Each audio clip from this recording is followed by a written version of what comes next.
From Rome to Iraq, the Iraqi army suffered a stunning defeat. The Islamic State killed nearly 500 and seized the city of Ramadi in Iraq.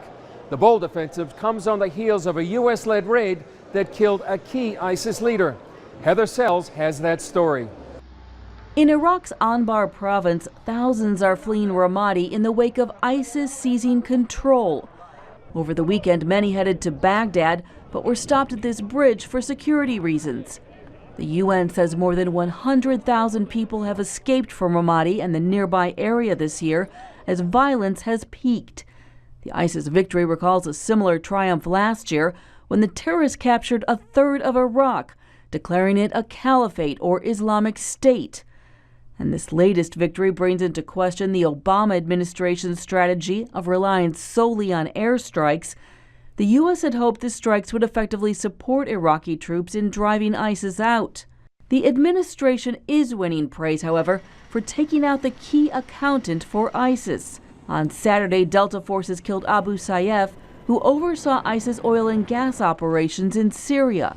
This is not just another person. Their revenue streams are extremely important for their survival. Lawmakers from both parties are applauding the raid, saying the death of a major leader is a psychological blow to ISIS and an intelligence win for the U.S. Just a better way to gather intelligence versus just airstrikes.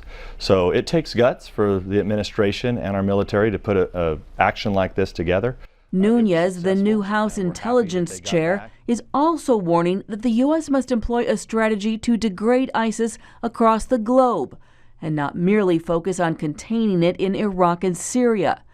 The strategy, he says, would take a broad view of ISIS, which is recruiting fighters from the West and North Africa.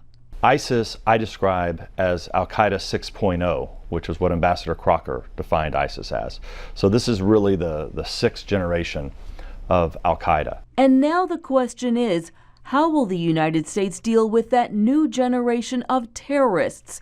Will it keep up its strategy of airstrikes, or will there be more calls for boots on the ground? Heather Sells, CBN News. Coming up, ISIS not only has swallowed up major cities in Iraq, but promises to hit home in America.